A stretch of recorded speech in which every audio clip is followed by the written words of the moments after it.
If it makes you happy, it can't be that bad.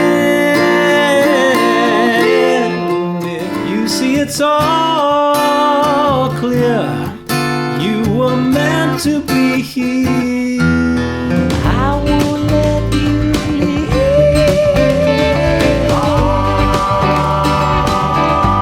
Common ground we're walking on, right before breaking dawn. I know. Come with me to my hometown. Gonna wear your button down. The secret of life is enjoying the passage of time. Look through any window, yeah. What do you see? I wanna build you glistening towers. Live this passion for 10,000 hours. Instead of polishing the bombs of holy war, still yourself remembering what you had, what you lost.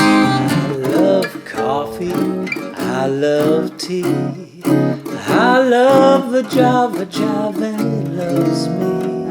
Tangled up in blue, tangled up in blue. So to date, I've done over 100 episodes of Guitar Discoveries, and as you can see, I've sung in quite a few of those. And it always feels great to me when viewers and subscribers compliment my vocals, because the whole reason I learned guitar in the first place was to be able to play and sing real songs. I just wanted to emulate artists I love and then write and sing songs of my own. So if you want to play and sing, you are going to love the video series we're starting today. I'm going to call this Voice Discoveries, Vocal Training Tips for Guitar Players. So if you have any fear of singing while you play, or if you feel self-conscious, or if you don't like the sound of your singing voice, or maybe your voice feels weak, or you get hoarse easily, this series is for you. The tips and techniques I'm going to share are easy, but they are essential. And I know because I've sung a lot and I've had some real challenges with my voice, including 2 vocal surgeries to remove lesions on my vocal cords. So stick around for our very first vocal discovery. Today we're going to help you get over fear, sing confidently, and sound great.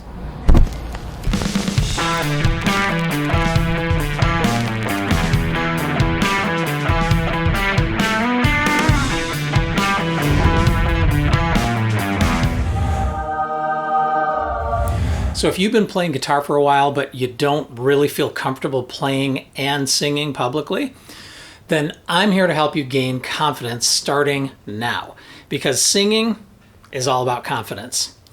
So today we're going to discover the 3 keys to confidence that'll have you singing more powerfully and delivering songs in a way that connects with people and moves them emotionally.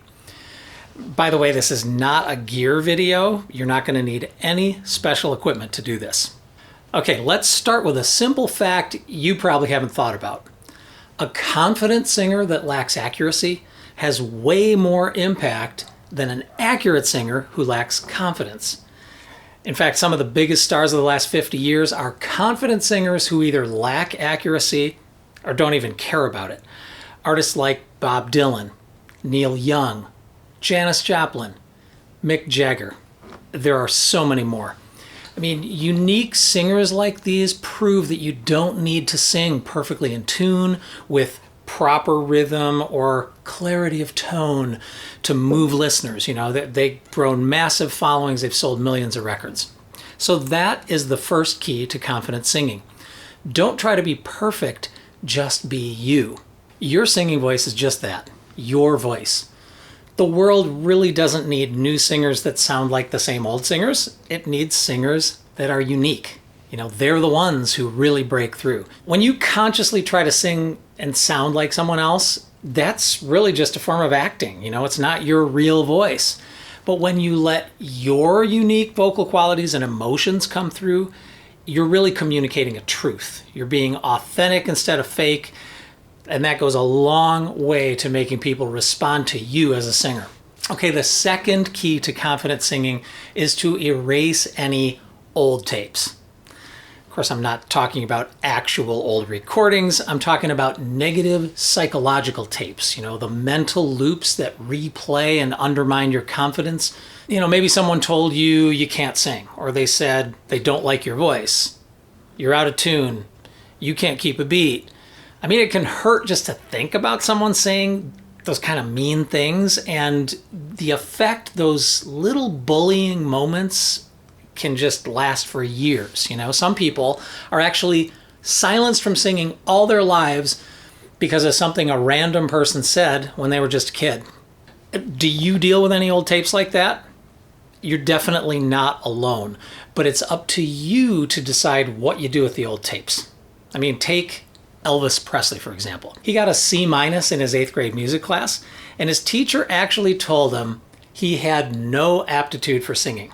After high school, Elvis auditioned for a local quartet, and they told him he couldn't sing. And then at another audition for a local band, they told him, don't give up your job as a truck driver because you're never going to make it as a singer. And this is the same Elvis who won multiple Grammy Awards and set the record of 45 million selling singles. That's the same guy who by age 30 became the highest paid performer ever. So what if he just believed the tapes and stopped singing? For a while, I actually had my own negative tape. I was probably 13 or 14, and someone had recorded my first band from just a year or two before, and they played the recording. I was singing lead, and man, I was singing so sharp. I couldn't believe it. So for a few years, it made me a little paranoid about singing out of tune. I mean, that is literally my old tape, and I had to erase it mentally to keep singing and regain my confidence. So, if you have any negative tapes that play in your head and undermine your confidence about singing, I want you to search your past and find those tapes right now. For me, it actually helps to picture them as little cassettes that you can hold in your hand. And now, imagine a big magnet comes over and just zaps the tape. It demagnetizes it. So you're starting with a clean singing slate right now. You can be a great high-impact singer, and no one can tell you otherwise. And that leads us to the third key to confident singing. Set your stage. So for me, setting your stage means preparing so singing really feels safe, and you sound as good as possible, and you feel more confident. And the way to accomplish that is to prepare the music, the room, and yourself. So here are some of my favorite tips. Prepare the music. Because we're talking about playing and singing, you need to find a handful of songs you're really comfortable playing on guitar. So I'm talking about those songs that you can play without having to think about it at all. Because to build your confidence as a singer, your guitar playing needs to just be second nature, so you can just focus on your voice. Next, you need to determine the right key for your voice for each song. So that's the most comfortable key for your vocal range. I just use a capo to change the key up or down. That way I can use the same lyric and chord sheet and play the same chord names and hand positions that I'm comfortable with. So let me give you an example. Let's say I learned to play Who'll Stop the Rain by Creedence Clearwater Revival, and I learned it in G. I think that's actually the key they do it in, and it happens that John Fogerty's voice is quite a bit higher than mine. So if I start singing, long as I remember, rain been pouring down, I don't know the lyrics. Clouds of mystery pouring, confusion on the ground. Good man through the ages. I go, wow, that's high. That's a G. That's high for me. Good man through the ages. So I go, that's probably not the best key for me. So I'll make a guess here. Let's put it up capo at the 5th fret and try it there. Long as I remember, rain been pouring down. It feels a little low. Na-na-na-na-na, confusion on the ground. Da-na-na-na-na. That's mediocre for me. I could probably get a little better and more dramatic if I moved it up here. Let's try that. Long as I remember the rain been pouring down. So I go da-na-na-na-na-na, confusion on the ground. Da-na-na-na-na-na, da-na-na-na-na. That feels really good to me. So I go, that's probably the right place for me. And I wonder, still I wonder, who'll stop the rain? All right, so I'm still playing in G, you know, key, well, not the key of G. I'm actually playing in the key of D, but I'm using the G hand positions and all the same chords that were on that sheet. And all I did was move the capo to a place where it felt comfortable for my voice. So that's how to get prepared, or to prepare your music to be right there in your vocal range. So the next part of setting the stage is to prepare the room. Now, it helps anyone's confidence to sing in a space with natural reverb. I'm talking about reflective walls, floor, and or ceiling. You know, just a live room that has flattering acoustics. So for most people, that's usually the bathroom. Everyone sounds better singing in the shower. That's what we're aiming for right now. Now, it might also help you to alter the mood of the room a little. You could dim the lights if you can, or maybe light some candles. Just anything that relaxes you will help you sing better. And then close the door so you feel safe and less self-conscious. Finally, prepare yourself and your vocal cords. So singing and sounding your best is always going to require some healthy habits and ongoing self-care. You know, you should stay well rested, well hydrated, keep a glass of pure water handy, and take a drink between songs. That really is water, by the way. Now, I've also learned to avoid alcohol, tea, and coffee whenever I know I'm going to sing. Alcohol can relax you, but it can also anesthetize your vocal cords and make it harder to sing. This is a really big one for me. My voice really suffers even after one glass of wine. For me, the same is true for dairy products, milk, cheese, yogurt, ice cream. Dairy just produces phlegm, and that coats the vocal cords and makes it harder to sing. You know, it's funny, I remember hearing an interview with Rod Stewart, and they asked him how he keeps that awesomely raspy voice of his healthy, and he just said, no dairy. That was his one bit of advice. Okay, warm up. Before you just start belting out tunes, it's always smart to get your voice ready with a few minutes of gentle warm-ups. And there are a lot of warm-ups on YouTube, lots of vocal warm-ups. So I'm going to share a couple links in the description. Okay, now, when you're finally ready to play and sing, get a strap for your guitar and stand up while you sing. Stand up while you sing. Do as I say, not as I do, right?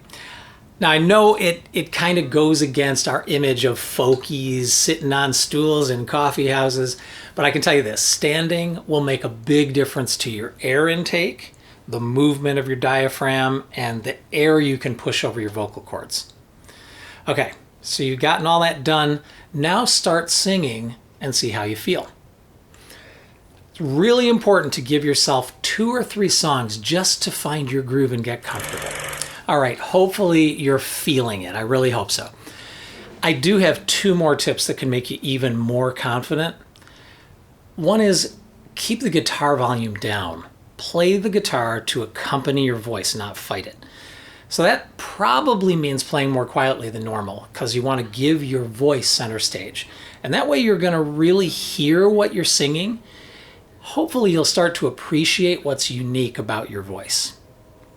Last bit of advice, stay focused on the words and what they mean while you sing. Because when you do that, the song becomes the focus and you just become the messenger. You know, your vocals serve the purpose of communicating the song's message. So you don't have to sing it perfectly. You just need to convey the meaning as directly and truthfully as you can. Okay, that's a lot of stuff to unpack. But if you do even a few of these things, your playing and singing is going to just start oozing confidence.